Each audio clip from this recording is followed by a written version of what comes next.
Bought the metal for my roof. Want to just take it off with the excavator, but the only problem is they didn't put enough cross braces to keep me even. So now it wants to go downhill this way. If I move that strap down here, then I'll be off the other way. I think I'm gonna have to try to move it back here. I didn't like that. So moved the excavator back up the hill. Gonna back the trailer up, try to get it up right there. Be able to come right down and probably unload it from there if I can get that trailer in here. It was no fun getting the box trailer in, so let's see if I can get that trailer in.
Snakes are still around then. That's the first one we've seen.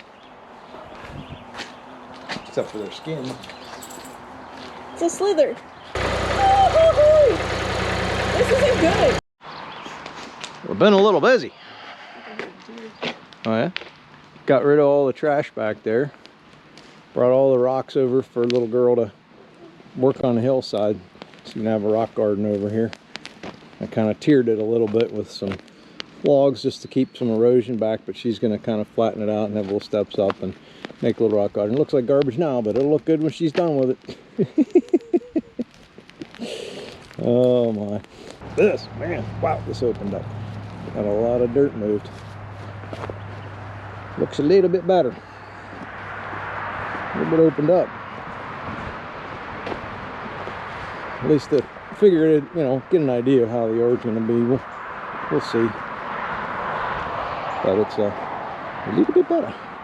And we got our downspouts, Mike, Stouffer Seamless. Did a nice job for me. Got some of this all graded out over here. Give me a little more room to maneuver. Trying to get the furnace and the oil tank out. That was fun. We got it flipped around. Actually, the furnace wasn't too bad, was it, little girl? No. It was the oil tank that was the pain. Yeah. Didn't film that one. It's a little bit more cleaned up. Took the ductwork down, just get it out of the way. That sure opened that up.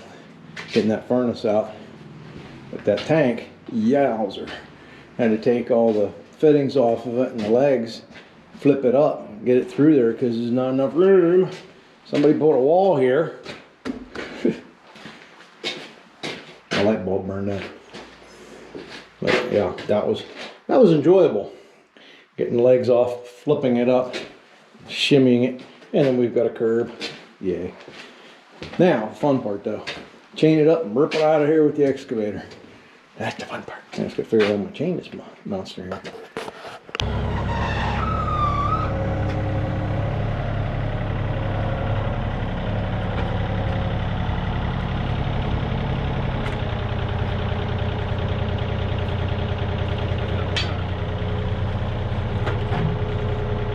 Furnace doesn't cave in.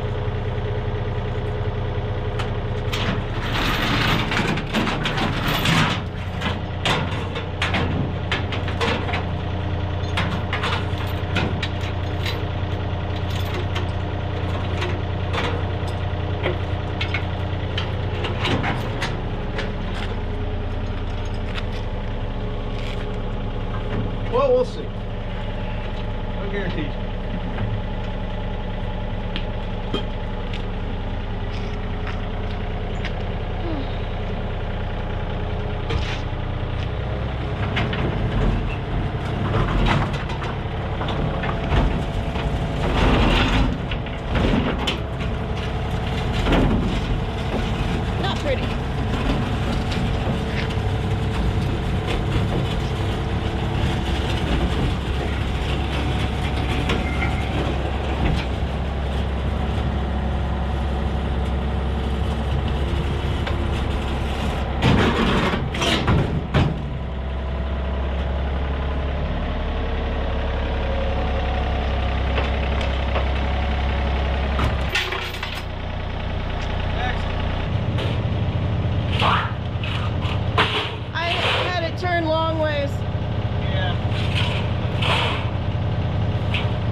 flip it up.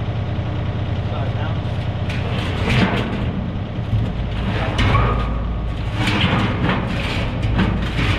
That's my plan. It's like a big mailbox.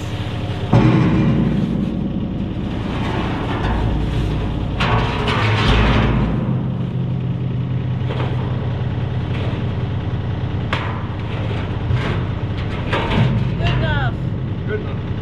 That's short chain. Oh yeah, make me bring the long chain, and you're like, I'd rather have the short chain. It weighs more than I do.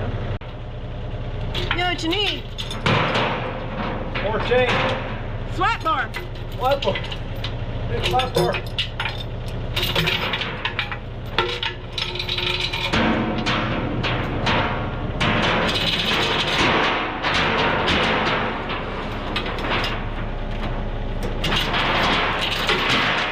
YouTube's gonna say original music.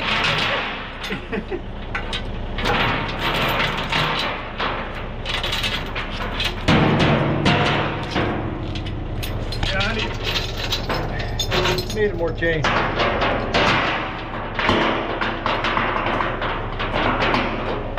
Oh, this one doesn't work. Oh, little.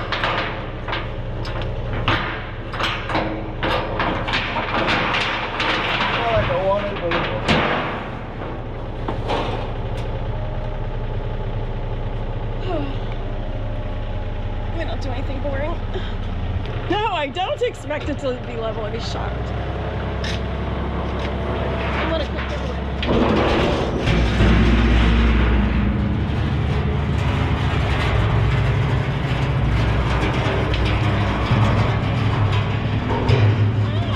Look at that. I'm impressed. It's like a big mailbox.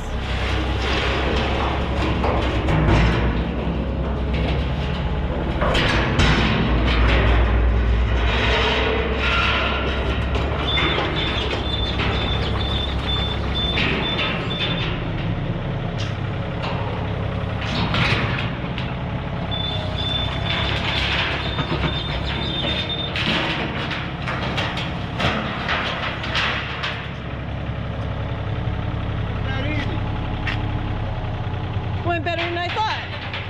What's that? Better than I expected. Yeah, it was level too. Ew. Lost a little arrow. Got an oil spill. Big Yucky. match. Oh, I expected that when I Oh, flipped you it did? over. Well, it's empty, but it's not, you know, Apparently. hosed out. Not hosed out empty. Okay, well. Good thing. Oh, Take it home, put some diesel in it, off-road. go home and wash our face. Yeah, you could do that. So, hey, here's what mechanism for it. Oh, that was inside the tank. The tank, yeah. So, Mind your float mechanism. buddy. see here? All it is a rod that raises and lowers that. This raises and lowers it so that it's empty or full. That's all there is to it. Pretty simple. Alright. Oh, better oil than blood, so. I think that that'd be bad. He's the only one who drinks Coors Banquet. Oh. Coors Banquet. Yeah, but what if they don't have Coors Banquet? Choice of 9 out of 10. Coors Banquet. I don't know. 9 out of 10 pats? Okay. Well, while I had the XA lift again for another job I did, figured I'd do this. I wanted to get this siding done, get this prepped already for the metal roof. Now you can't see here in shadow, but let me go up and strip off the old siding. Head shake, kind of like it, like a dark green. Davey would have loved this. He's probably going to be mad at me for putting siding over it, but I'm going to kind of do something a little bit like what it had. Got that freeze board stuff from the other job, so I'm going to run freeze board up, but might run it around the windows too. I'll give it something more pretty than just the siding. I think it'll look nice. But at least it's not all rotted out or anything like that. That's good.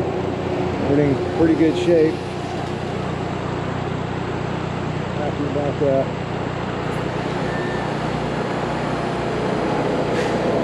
So let's get the sidewall down. I made a little piece of trim for the other side. This side has a piece that's pretty good, but the other side didn't. So I'm gonna put that on there. I made new for these little ledges that come out to the windows. They stopped it short. You can kind of see where there was wood. And they did the metal just like they did the wood. They stopped it short. Well, there's no reason you can't carry that on over to the other piece. I think it'll look better. So that's what I'm going to do. I like it. I'm gonna put the freeze board along the edge and across the front. Trim those windows out in it. Bent new metal along the bottom. I didn't like how it didn't carry over all the way. And now it all does. Once that J-channel side that should look pretty nice. All right, before I get any flack for putting synthetic roof membrane up on the front, I do have house wrap. We didn't know how long we're going to be before we get back up here, so it's just temporary. I'll take it back off, change it over, put the right stuff. Don't use the synthetic roof for your, you know, for your vapor barrier.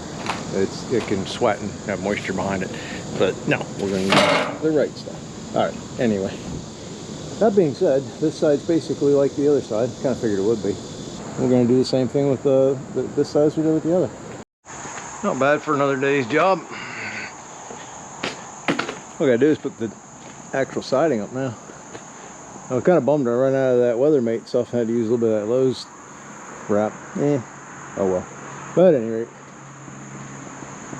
that's the way it should go. Yeah, that's gonna look good. I like it, I like it. Alright, I already did the other side of the dormer on the other side of the house. And when I came up to the window, I found out that I was like 3/4 of an inch off from left to right because things old, not a square, not level, and so I've got the same problem here. But instead of having to put it all up, find out I'm wrong, and take it back down again like I did the other side, thought I'd get smart this time. So I run basically like a chalk line, made a line there so that whatever the top of this window is carries across, so my siding will even split when I get to that point. I measure down from here down to where my starter row is. This side's 44.5. This side's 45. So there's a 1/2 inch difference between the left and right sides. So I'll have to start my first one. I'll do one full, and then the other one I'll have to cut a 1/2 inch off the starter. That way, at least it'll sit right here. Nothing's level. And so, how do you find out what's level? This is how you find out what's level.